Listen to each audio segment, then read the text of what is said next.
Yeah, good evening. Welcome again to my channel. Thank you for hanging out and checking my channel out. It's much appreciated. Plus, I must say a big thank you for all those who recently subscribed to my channel. It's much appreciated. Just to sort of let you know, I'm just a normal working class guy. I sort of do paint and decorate and other bits and pieces like that. Guitars has always been my passion. I'm not affluent and nothing like that.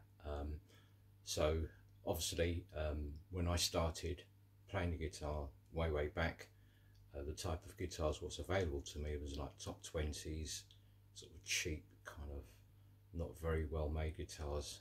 The Japanese type guitars, the Gibson, high-end Japanese guitars and like Fenders and Gibsons was way out of my reach.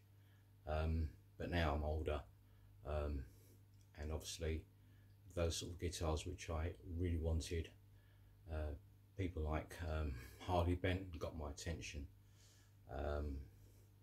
People also like vintage guitars, just to name a couple. They make affordable guitars in the kind of reach of most people. Now I'd like to do a video, probably my next video will probably be entitled what guitar made me a fan of Harley Benton. I'll do that in an up and coming video very soon. But as I promised, I wanted to do a comparison video today of my this is the probably most expensive guitar in my arsenal. I always wanted a Gibson Les Paul. It was out of my reach. But this is what you call a Gibson 2018 Les Paul Worn Cherry. It's literally a stripped down version of a Les Paul. I couldn't afford a standard or a custom shop. That's way out of my price range. But this is a no nonsense guitar for those who are on a budget. Unfortunately, they don't make them anymore. The nearest thing you probably can get to this is a studio. There's no trapezoids in it or nothing. Just to give you a kind of an idea of the spec, it's a carved maple top, plain maple top. It has ultra weight relief. The neck is maple. It's got a slim taper 60s style profile, which is basically 1.695. It's got a graphite nut. The fretboard is rosewood. The bridge is aluminium. It's got an aluminium tunematic bridge. The pickups are PAF inspired. They're actually called 490R and 490T. So in the neck is a 490R and in the bridge is a 490T. The actual tuners are vintage style keystone type tuners, and it's a faded nitro cellulose lacquer. Because it's ultra weight relief, it only weighs about 4 pounds 67 ounces, so it's very light. Just to give you a close-up of it, so you can give you an idea of what it looks like. These covers for the actual toggle switch and the actual volume and tone switches, they're kind of textured, but they've got an element in there which is like what's the word?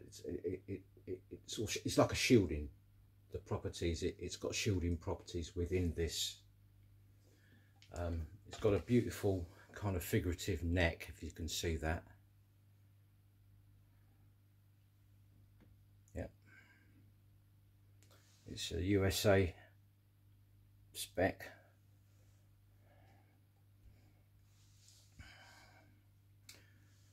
Now, I want to pit this against, I've done a video on the tale of two Harley Bentons. It's the Harley Benton SC550 DBF.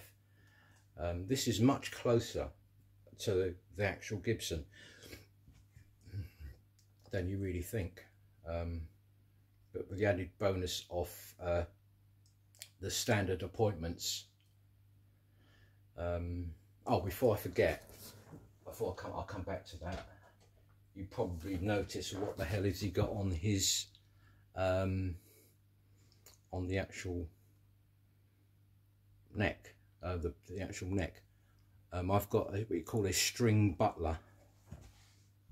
If you can see that. It's something I've added, so the strings are going up actually in line. It's not going off to the side, whatever, because what happens that the G string normally goes out of tune as well as the D.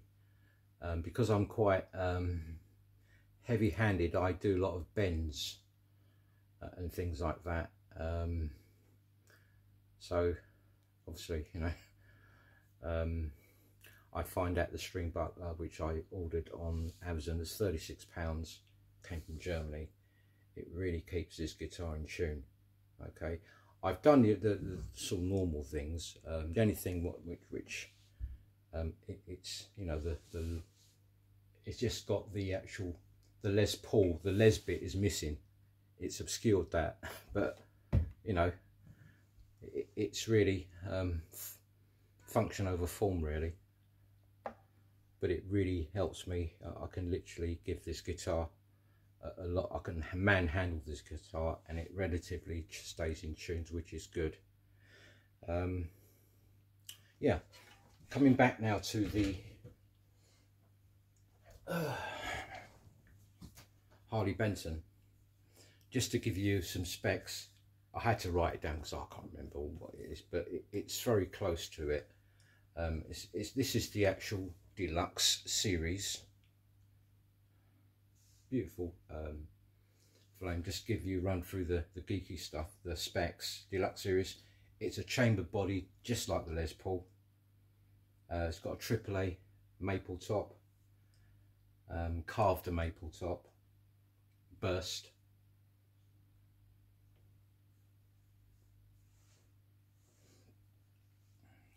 Glued in mahogany neck. It hasn't got a rosewood fingerboard, but it's got a power, I can never say this properly, faro. Excuse me if I pronounced it incorrectly, but you know, you probably kind of know what I'm talking about. Pearloid trapezus fingerboard inlays, just like a Gibson standard. It's got the same neck profile as the Gibson, 60s inspired. The first neck is fret is at 20mm and at the 12th is 22mm. It's a very similar, it's almost identical neck profile to the Gibson Les Paul. The scale length is exactly the same as the Gibson. It's a 24.72, 628mm in length. The fretboard radius is exactly the same as the Gibson. It's a 12-inch fret radius, so it's quite flat. Graphite nut, exactly the same as the Gibson. It's got 22 blacksmiths. I don't know what that's supposed to mean. Blacksmith stainless steel. I don't know if it's got, does that mean it's got certain grades of stainless steel? I don't know. I'm not that sort of technically minded, regardless, you know, frets and stuff on a guitar, but you know, that's what it says on the website. 22 blacksmith stainless steel frets. So the advantage, that's got nickel frets, but I noticed that a lot of people prefer nickel than the stainless steel because it attributes to a certain tonal quality of the guitar. How true is that? I don't know, but they do feel different. It feels buttery smooth, and the advantage of having stainless steel, it would last longer. The pickups on these are, it's got two Tesla's Opus 1 Alnico 5 pickups. It's got the sort of normal 2 volume 2 tones, freeway pickup selector switch, just like the Gibson, DXL Tunematic bridge. Basically it's all DXL chrome hardware on this guitar. The only upgrade I did to this is I put on locking tuner nuts, locking tuners on this, which aids allowing it to keep in tune, because I'm a quite I'm not aggressive, but I do a lot of bends and slurries and pull-offs and that kind of thing, hammer-ons. So you know, I'm not a gentle guitarist in terms of my style. Okay, now the purpose of this video is to pit them against each other. I told you the specs very similar, but I want to see how close, you know, do you need to get a Gibson. The only thing I can't relay to you is the feel, but I can try to describe it to you how it feels in my hands. That's all I could do. I've told you the specs, so you've got a fair idea in terms of the dimension and how the neck will feel. The neck actually feels a lot better on this guitar than the Gibson. There's no fret sprouts, it's quite smooth. So I basically want to go through the tones of the guitar through a clean channel, and also I'm using my PV so you can see for yourself. Okay, sorry about that. Well, I'll just tell you, because I'm just using my Samsung phone. I haven't got expensive equipment or nothing like that. I'm just using my standard everyday phone. So I'll be using my Samsung phone to record this. Yeah, I'll basically go through the tones on both guitars, do a comparison of the tones in the clean and slightly boosted channels using my pedals. I've bought a pedal recently. It's a kind of clone copy. Beautiful. I couldn't believe it. It's £37 on eBay. I might do a kind of a video about that. It's awesome. With my Screaming Blues, which is one of my favourite pedals, graphic equalizers to kind of get the sort of tones I'm looking for. A super delay, but today I'll just be using the graphic equalizer, my Screaming Blues, as well as going through my PV Classic 30 with its own natural reverb. Okay, all right. So let's, for example, what I'll do.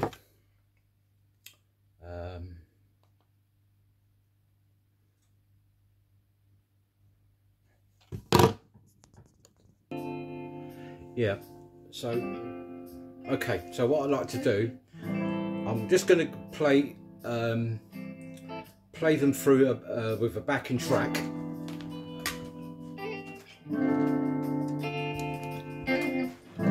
So give you an idea how it will sound through a mix, so you can see how it will sound and it can compare. And I'll go through individually the various functions and the tones of this guitar, and at the end you decide which is the better sounding guitar, which represents more value for money. Okay, here we go.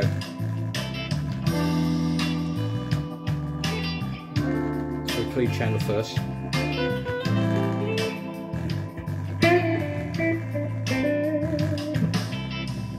That's with the actual the bridge and the neck pickup.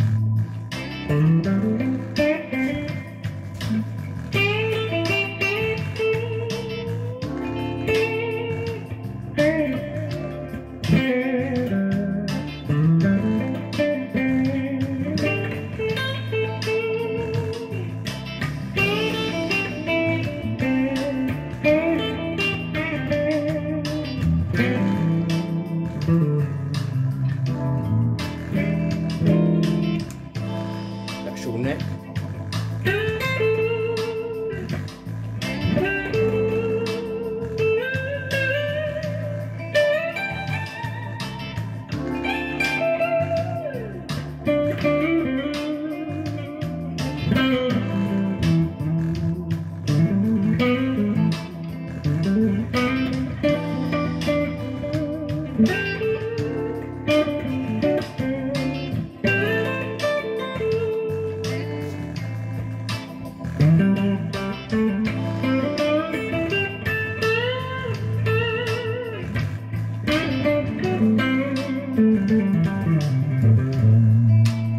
Bridge.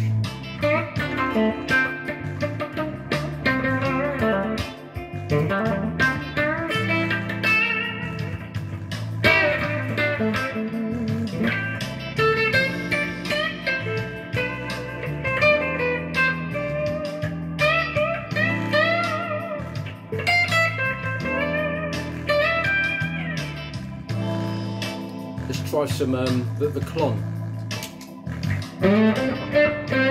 Still on the bridge.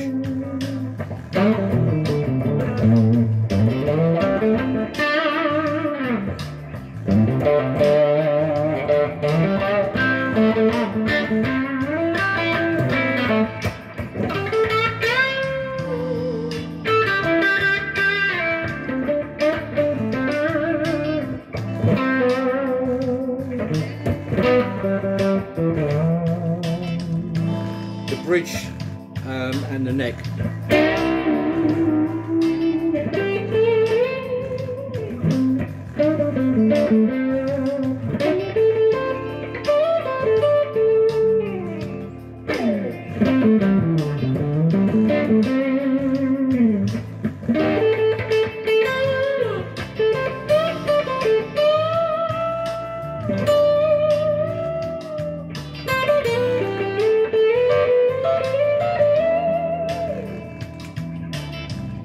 The neck.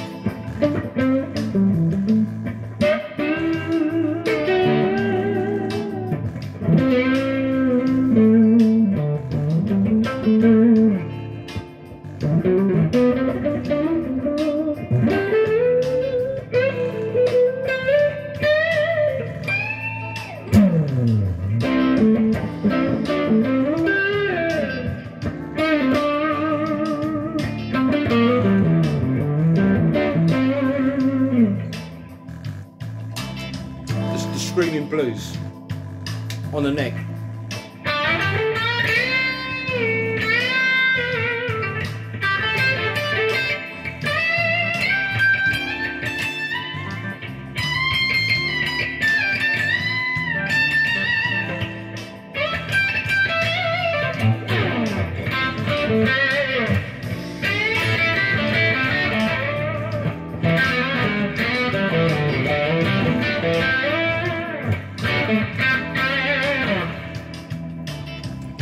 Going to swap over. I'm going to try the Gibson out. Same sort of thing.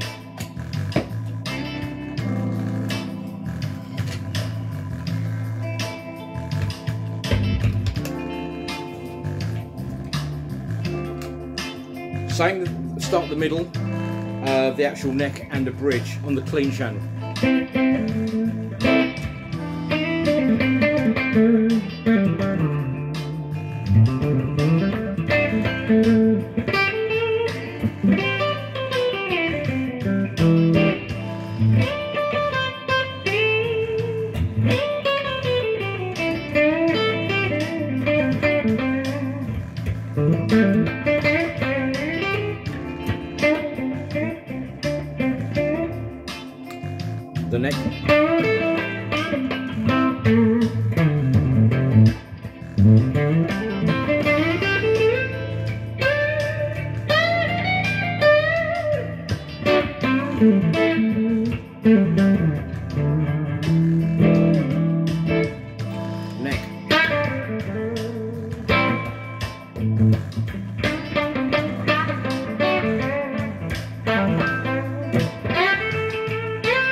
There's a clon on the bridge.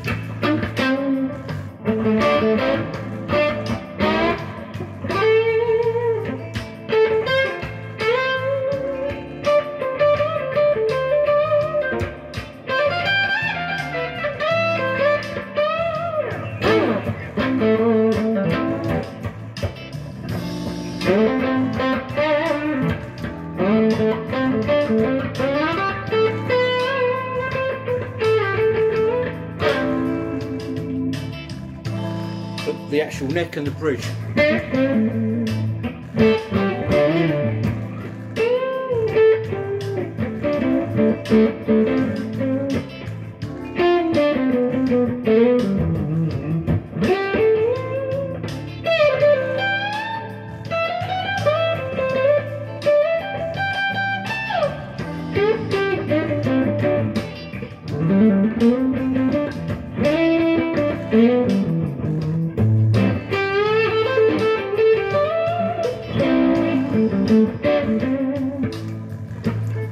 The neck.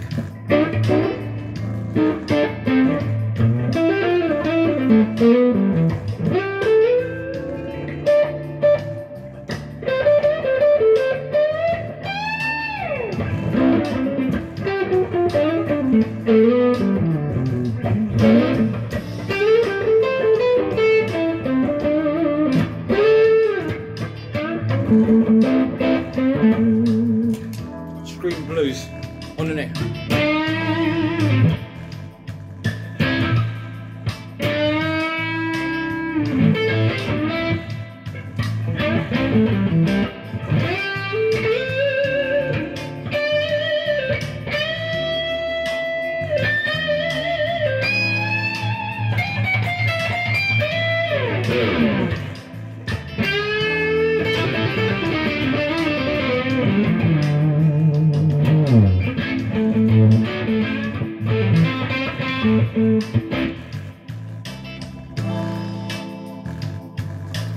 Let me try the Harley Benton again.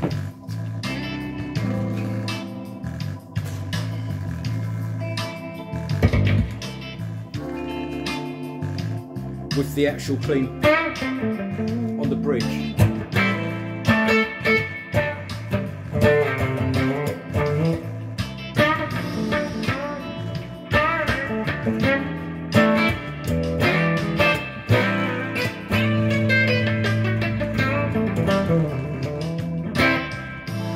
Screaming blues on the neck.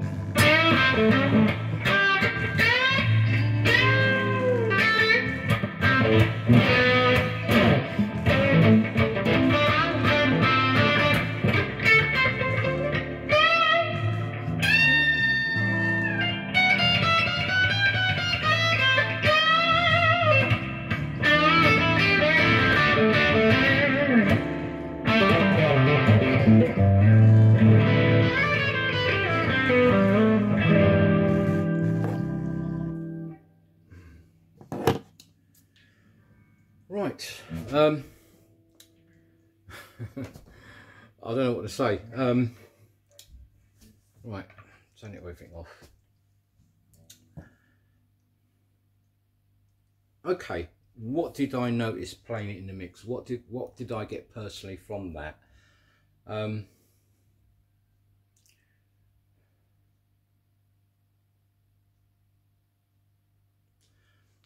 I think these had lighter gauge strings. These got 9s. The Gibson's got 10s. I think, to be honest, I would probably play a bit different with 10s, because I find 10s yeah, it's all personal preference, but I think 10s for me gives it a better tonal richness. I don't have to play so hard. I could be more subtle with my phrasings and how it feels. That's a personal thing to me. In terms of inspiration,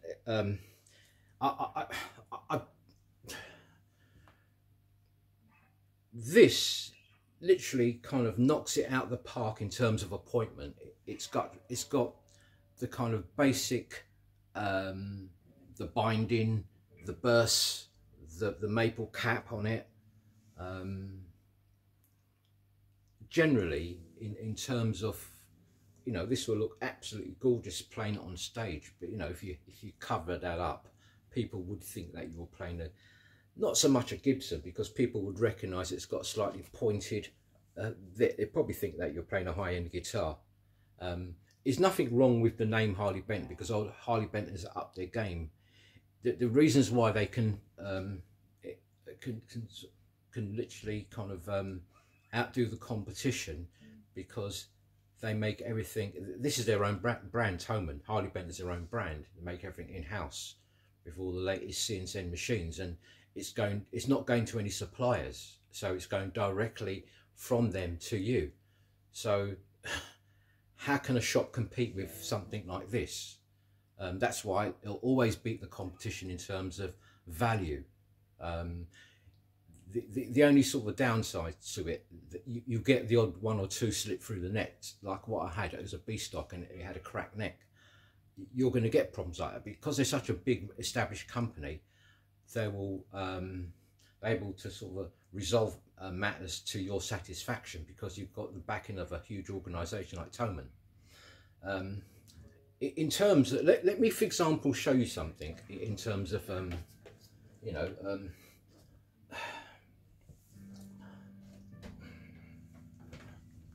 this Gibson, yeah, you've got to understand the Gibson's been making guitars all the way back in 1902.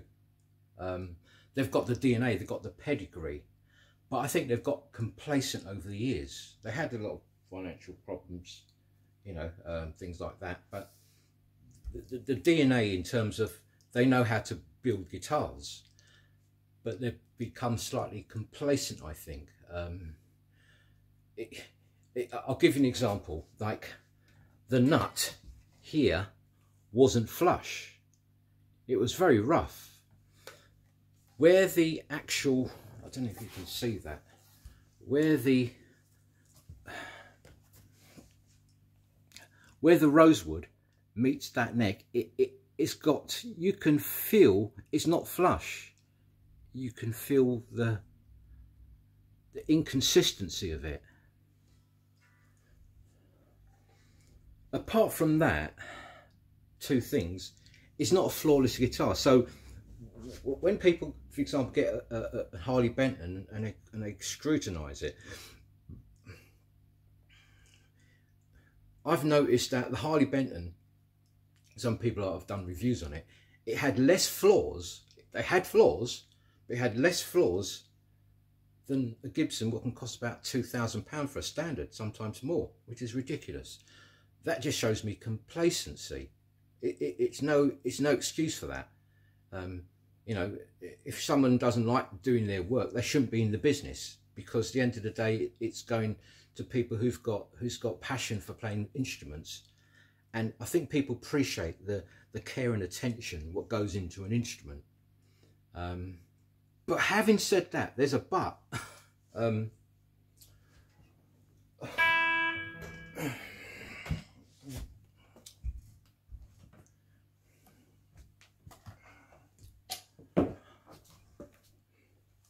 Now, there's a but in these machines. I mean, these two guitars. Which is my favourite?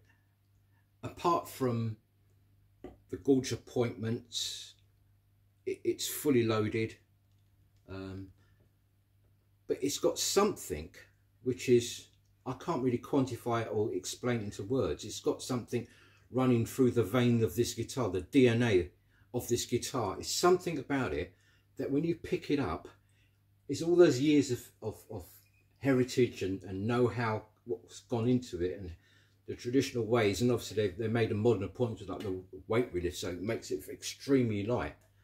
But it's something about this that inspires me. It brings out, I can literally, I feel more comfortably playing this in terms of my phrasing and how I feel. I don't have to think what I'm playing. I can, like, what I played was spontaneous. It wasn't rehearsed.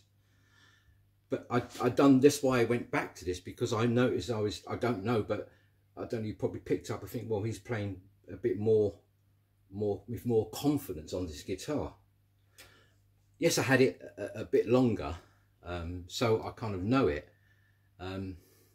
If I went into a shop and didn't know nothing about this guitar and played these two guitars, I would go to this one first because of the look, because it looks absolutely gorgeous. But having said that, after I've played this, I would walk away with this rather than that. This was second hand, and I'll tell you, I'm not ashamed to tell you what I paid for it. I bought it in a pawn shop for under £500, £499, with its gorgeous case it had with it, with all the paperwork. I couldn't believe it. It belonged to a paramedic who fell on hard times. You had to sell it. So, you know, some of the Harley Bentons is knocking on the door of £500 already, because the actual quality has gone up. So what yes, I've got a few Harley Bentons, that's true, but what I did to make this guitar to feel like this, yes, the components does make a difference, but a guitar is more than its parts. You have to kind of, your sweat has to, your own sweat and tears have to go into a guitar. You have to basically modify it. It means might be rounding the edges, putting the gauge of strings you prefer on it, setting it up to your specification, because everyone is different. And the longer you play it, the better you bond with it. Certain guitars is instantaneous. You pick up a guitar and instantly you bond with it. That was the case with this, because of the, you know, they've been building guitars since 1902, and it shows. Yeah, this is the new kid on the block. This is the grandfather. So I do like this guitar. In terms, I prefer the appointment on this, but in terms of playability and how it inspires me to play is this. So it's no winners or losers. This is all subjective. It's something that probably you think, what is he talking about? But you know, certain people will actually relate to what I'm saying.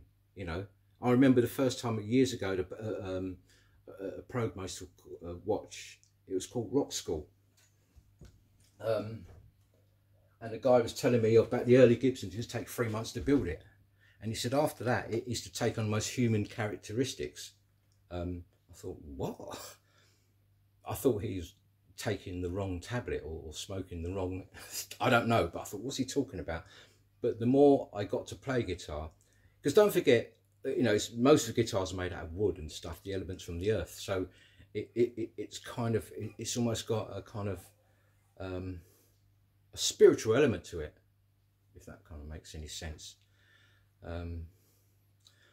So in terms of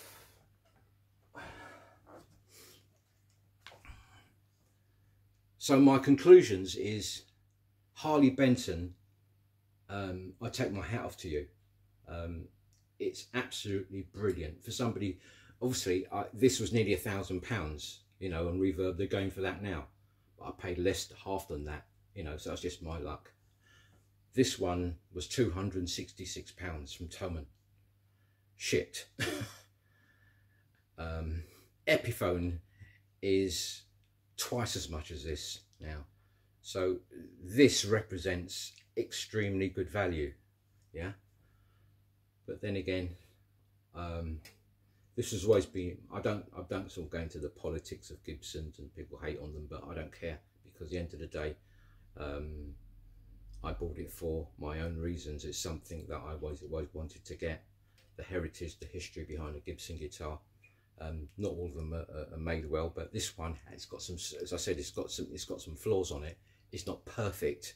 I've got a couple of guitars, Japanese guitars. It will blow this away in terms of fit and finish and craftsmanship's literally out of the park. But something about this, which is earthy and down to earth, I really bond with the guitar, and I can literally do things spontaneously. It inspires me, this one, yeah. This one is growing on me. I'm not going to get rid of it. I'm going to keep it, because at the end of the day, I've always wanted so basically, by getting this, it stopped me spending any money or saving up to basically get a Gibson Standard or Murphy shop or whatever you want to call it, the 2, 3, 4, 5,000, 10,000 pounds guitar. It doesn't interest me, because this is a stripped down, bare bones, no nonsense. It does the business. Okay, thank you for taking the time to check me out. If you like what I'm doing, I've got some more contents coming up, some more videos I like to do. You know, so I'm very busy. I work a lot, really hard, and sometimes I really want to make videos every day, but sometimes I'm just physically tired. But I promise I won't leave you hanging around too much in terms of bringing content out, because that's my aim, is to basically bring out affordable guitars based on my experience and what I feel, and tips where my input might help somebody in terms of looking to purchase a type of guitar at affordable price. Thank you once again, and you know, have a great day, and I will speak to you, and I'll see you soon. Bye.